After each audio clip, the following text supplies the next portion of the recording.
Amulangidde bizibu nti yali emabega w'okutta omugenzi Tamale emirundi siniya banange full figure ye akawaŋŋamudde Tamale emirundi junior byonna ogenda kuba ng'obifuna mu maaso awo. Ensonga za Dr. Jose Chameleone munnange mu ddwaliro nabyo tebinnaba kugwa era nga Palaso naye avuddeyo n'atangaaza ensonga eno. Kiriwo mugamba mutya mwasibye mutya bantu bange kansubire nti muli bulungi bamikwana engeri omubbi w'ettaala z'emmotoka gye bamukuttemu bannange omwana omuto nakakatambi ogenda kubanga okeerabirako. Arthur Kayima alina kyagamba maaso awo nga enkola yaffe mbasaba video no mugimpere like era nensaba gwe wenna atannaba kusubscribinga wano ku Suvia News Extra nti mukwano subscribinga era onyigene mu notification bell limesibwanga byonna byemba nteekayo wano ku Suvia News Extra nenyongera okusabira mu mwenna abalwadde abakosefu tuyisaba ekisa kya Mukama ate kibatuukeko ba mikwano Sheikh Ashraf Dembe omusomi w'edduwa onono ng'akola ku nsonga z'amaka oyagala kufuna butuuze bweru obanga business omukwano tezitambula bulungi obanga gwogobye ku by'okugenda ebweru nga bakulya buli ssente z'omukubireko enamba y'essimu eri awo ate akusomera edduwa munnange obulamu bwo buddemu butereere. Sigenda kulwisa era nga nkutandise ne full figure Jennifer Nakangubi olwono munnange avuddeyo n'alangira maama wa Tamale emirundi junior mu munnange okuva omusajja gwe yafa Tamale emirundi senior omukazi yafuna emirembe yagejja mbu era yenna afunye n'amatama mbu yamulabye ng'alina n'amaanyi nga yenna atambula aniigiina ajabulira bujabizi ku show ey'omwami Fred Sebatta mbu ye olwamulabye ne kimulaga nti y'omu ku bali emabega ate ew'omusajja ono Tamale emirundi senior okufa bannange bingi wano abyogedde ngenda kubanga namwe wama akatambi nga nkabatuusaako mwerabire ono omukyala Jennifer full figure nga bwatankuula entalo tinawe tompana babuzeeko essanyu nagamba mpereze Fred Sebatta ndogano mumpereza nade narude n'okulaba bannamwandu abamayuga mwe nalabire namwandu yattabbanga nejjuuga likoma eno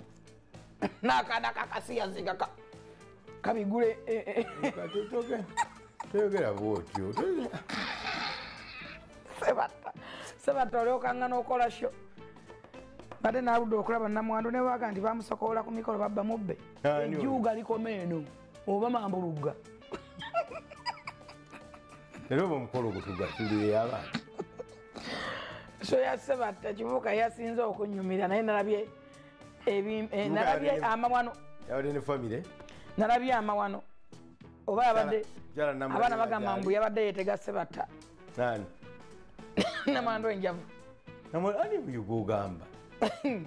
ate ekigulu kyabaddemu abantu awo nno wetutuuse munnange full figure akawaŋŋamudde mbu munnange omukyala maama wa Tamale emirundi junior ye yatta omugenzi Tamale emirundi senior bannange ne full figure oba oyiseewo nnyo ate kugamba niisa diprai ya Tamale emirundi junior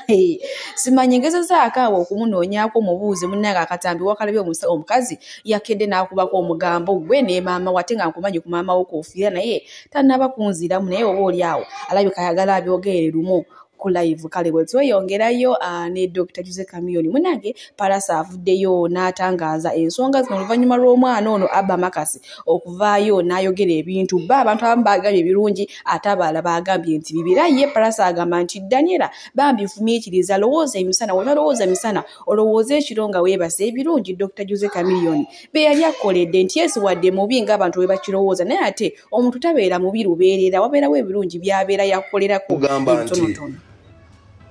abantu ne bakuvuma ne bagamba olabika bubi oyogera bubi ofaanana bubi oyambala bubi mutulaga abo gwe tobawuliriza tuula wano nange bambi taba muntu mubi noonyanga okujjukira ekirungi mu muntu mu nsi eno mwe tubeera ojjukirangayo ekirungi kimu ne kimukujjako n'ensi eyina ekiro n'emisana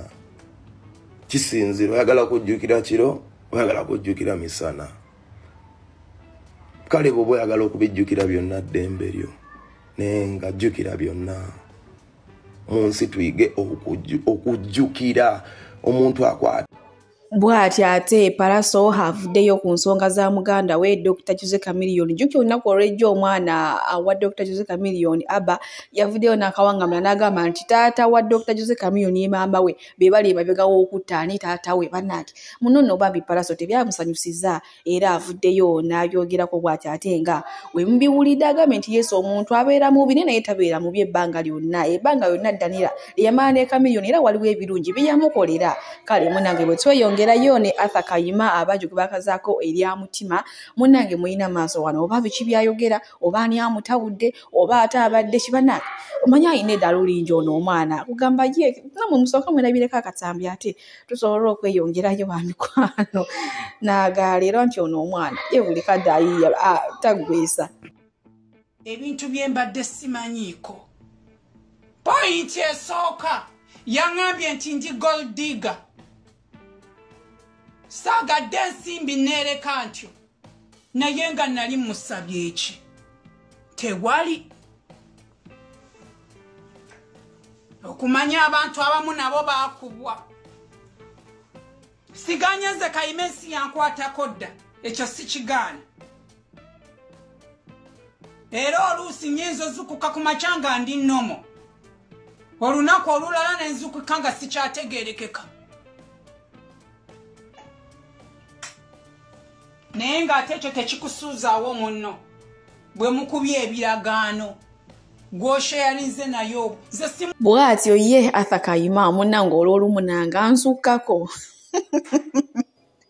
ansukkako naye omwana ono obedda luli aki bannange takulayo buli kadde abeera mu vibe bwetyo nga woogiraba naye bannange kale we tuli munnange bwe tweyongerayo ne mwana muwala ngenda kubanga mukuteerako mu maaso awo amannya ge bamuyita Grace era ng'ono yakwatiddwa mu kiro kino essaawa zibadde 8 ogw'ekiro ng'abba obutaala bw'emmotoka era nga obutaala buno babubba ne babutwala ne babutunda emitwalo 225. So munnange tulaba bawala babeera ku zi TikTok live tebazivaako tebakola bali mayumba ga bbeeyi bagula mamotoka kumbe munnange ekyote beebaka basuula babbaze bade manyi basajja be babba obutaala bw'emmotoka naye munnange n'abakazi guno omuze muguyina muyina maaso wano nga bannange. She's a big girl. Bw'oba olyeyo nga ono girlfriend wo tumaze okumukwata wano ku Lubaga Road ku X-Events bana babbi mwana azze wano kiro saa zigya 8 editinga. You said your name is? Who? Pendo Grace. How old are you? 22. Tukutte okola ki? Yogera tukutte okola ki? You are doing what? Yogera nnyo. You are stealing side mirrors. From which car? Sebo mwana muwala tumusanze ali ku mmotoka eno side mirrors zibbye.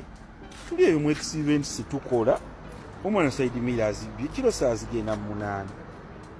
Asikali yakubye essasi ne tufuluma batuyise kumbe mwana muwala mwana muto bwe mbeta side mirrors omwana zaadi side mirror ngai musuna sente meka mitwalo 2 buli kabaati. Now imagine if they sell it 200 each katizam maker. Each is 200 to them as kids. And we buy these side mirrors very, very expensive.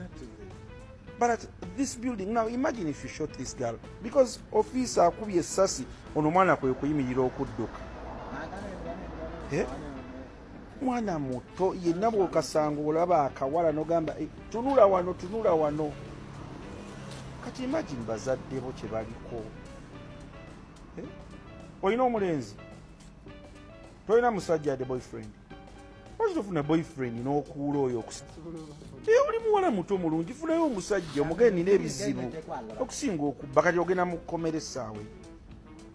Awo nno we tutuuse n'abaana b'ennaku zino osanga omuwala ng'anyirira ayambadde bulungi kawiivu ke kugamba nga byonna ali ku mulembe naye nga munnange mubbi wa butaala. Kati sookola bona omwana ssaawa 8 gwa kiro ali mu zigalagi z'abandi ali mu kubba butaala bw'amamotoka kyokka nga buli ttaala balitunda emitwalo 225. Naye nga bannange mukolewo olunaku lugina bayisiddeko emboozi nga akaana akawala akavubuka ka capati kamufunisa olubuto kamulimbalimbanga ne kagendayo ne kamuwa ekikomando ne kamuwa Rolex butayagala kukola so banange bakyala banange tukole buli wokola n'obeeramu n'akasenteko tosobola kusanga mbeera bweti kati ye omwana bamusibine nga ye agula vito omutuju ne ripazo munange bamiitinze era balabikiddwa akawama nga bali mu mboozi ey'akafubo kati simanyi bagenda tuzaako luyimba kijjukira beegasi babiri mukama yeka yamanyi naye nga nekyala gravito ripazo yarokose munnange yagambye binambikola naye kansalewo ate nzire eri mukama katonda ngenda kumeka nkutirako akatambi nga alokose yayatudde ali tusobola okweyongerayo n'agaaleero tamanya binsonyiwe ayi mukama okuva leero obulamu bwange mbukuwadde ayi mukama amanya gange gajje mu kitabo kya Geyeena ogawandiike mu kyobulamu obutaggwaawo okuva leero negaana setaani n'emizimu gye ayi mukama nkola endagaano naawe ngenda kuweereza mpa amaanyi agawangula ebadde bimpangula sirikirira mu kitaffe omuyinza wa byonna mu linnya la Yesu tufukamidde ku maviivi wano mu compound nga tusaba Katonda eyakola eggulu n'ensi mu linnya la Yesu oli Katonda ow'amaanyi oli Katonda akola ebitakoleka ebitajja mu magezi g'abantu si buli muntu nti asobola okwetoowaza n'afukamira mu maaso go Katonda omuyinza wa byonna mu pakingi wano ewali enkuyanja y'abantu lyeripazo nkusabira togenda kufa mukama agenda kuteekako olukomera ettutumu lyakuwadde olwo luyimbyemu ennyimba endala naye nsaba Katonda akuwa ennyimba kubanga oli muyiiya oyimba ennyimba ezigulumiza Katonda ojjuze ebisaawe olwagambye kati batandise obiwulira eŋŋombe eriwo nti nabiwulira kati ogenda kuleeta konsati nga bagigamba bannanga abantu kati babiwulira nsaba mu linnya lya Yesu oluyimba olunaatamya abantu omwenge olunaatamya abantu obwenzi olunaatamya abantu ettamiiro olunaatamya abantu ebintu byonna mukama akuteekeko olukomera gy'otambulira abalina emitima emibi abakubi b'amacupa akutangira obutwa mu linnya lya Yesu nkusabira olugendo lw'ogendamu e London wabeerewo connections ez'enjawulo Katonda zaakugattako akolimirwe yenna akolimira aweebwe omukisa mukama gw'omukisa nsabidde mukyala w'ompulira omwogerako nnyo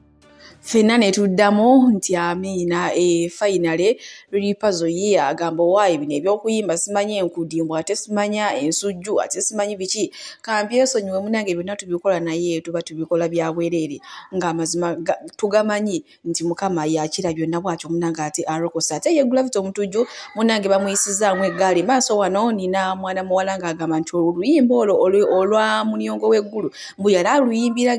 General Sali Musale oluvannyuma lw'okuba masente eggulu jukira yagamba abayimbi tagenda kuddamu okubawa ssente yadde kimala abakoye ebbanga lyabayambyeko lyero kati ye wano waliwo eyakifuna obulala era muyina maaso wano ng'ate asabula omukulu bannanga abaana b'ennaku zino temukyatiira ku ddala abantu bakulu sookolaba omwana ono ate tusobole okweyongerayo ba mikwano n'agaleero bannange era gwabeera eggulu gwe General Sale Musale sembeza wano ekibuto kuno okumu ekitundu gogo obadde okimanyi nti no graffiti oluyimba lweyayimbye simanyi omunyo w'eggulu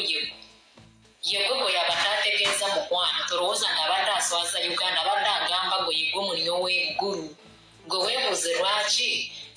ebiseera bye wabagobera eggulu tebaddayo kusabiriza ssente olowooza lwaki yayimbye olwo oluyimba era gwabeera eggulu era yegwe munyo w'eggulu kubanga yenna gwe sooka weerabe bwe wakule ekibuto kikulinga entuumu y'amalaala ffe bwetuli okubalabula yegwe gwe yabadde ayimbako katolinda kyokumukwata n'omusiba awo nno wetutuuse n'abaana b'ennaku zino bo tebakyatiira ku ddala abantu bakulu ekigambo nga wekizze ye bwakyo kuba obannake oba ndowooza ne famire zino zetusibukamu kuba bannaye katono ate omwana atavumye General Sale Musale mba olinga bino bannake naye nga munaye mbu gravity omutujju yalaba nga akasente k'eggulu kabuze ye n'asalawo ateekewo omuyongo w'eggulu naye yali abalungi abatuwuliriza era abatulaba olunaku olwaleero tukyaddeko ewa Sheikh Ashraf Dembe sebo nsanyusa okubalaba amannya agange yeze Sheikh Ashraf Dembe akola ku bizibu by'enjawulo omuntu singa aba alina ebirwadde musomereddwa tunywa amazzi ga lukuya nga bw'obadde ogalaba tugenda abantu ku kyoto ne twokya emizimu emibi egiba babaamu n'okulomba edduwa abantu singa abeera ng'ali wano atuuse nsobola okumulombera edduwa ne waba atatuuse nga mpadde amannya ge naye ng'ali wala naneetaaze ennamba yange yeeno eri 0707363711 nammwe bannyinaffe abali ebweru oyagala okuba nti oyagala okulombera ku dduwa ng'olina ebizibu viza zibuze amaka gakolongotana sente zikola zimpita mu ngalo ojja kumpeereza ekifaananyi kyo n'amannya go ebyo byokka bijja kummala nja kukulombera edduwa ojja kutereera olunaku olusembayo mu mwezi mba n'edduwa eyawamu ffenna n'abalwadde bange abakadde n'abapya. Salaamu alaikum warahmatullahi wabarakatuh.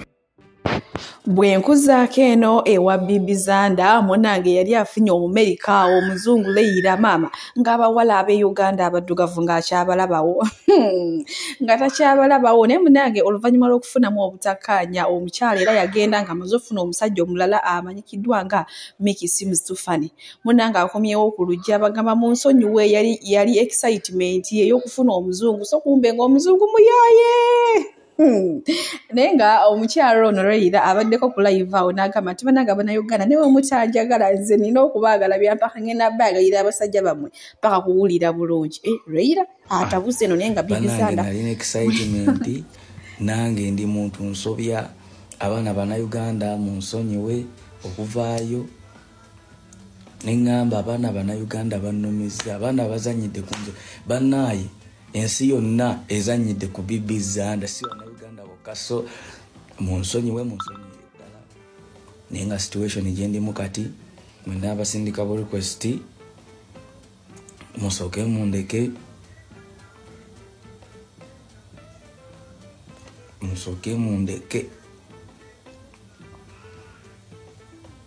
musooke mundekere ddala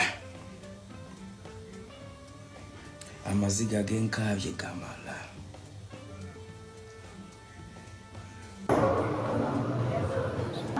Nze musawo Namaganda Sylvia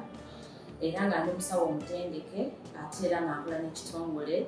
kye bayita Bright Future Superior Unique Manufacturers ebirungi kikola eddagala erya habo nga lirya 100% natural. Alina osteoporosis, alina rheumatoid arthritis, alina ebirwadde biri mutawaana bya joints, omugongo, afunye accident, bannange byose byenjawulo. Kaddio kitegeeza omutima, fasitula kitegeeza era olina omuntu takyajjukira ebyavudde oluusi yeerabirayo, alina alzheimer's, memory loss, olina omwana takola bulungi mu kilaasi, bannange omuntu akyankalana eddagala likola bulungi ku baana. Tulinamu katinga kano kebayita prostate relax. Kano akadagala kayamba abaana okutangira prostate cancer, kabayamba alina prostate enlargement, bannange olina kansa atandiikiriza ali mu stage esookuba ey'okubiri. Mugambe oba sisitawo oba bradawo oba mukwano mugambe ajja kusangala kafe kano tagenda kuddamu kulowooza ku ebyo ebirwadde.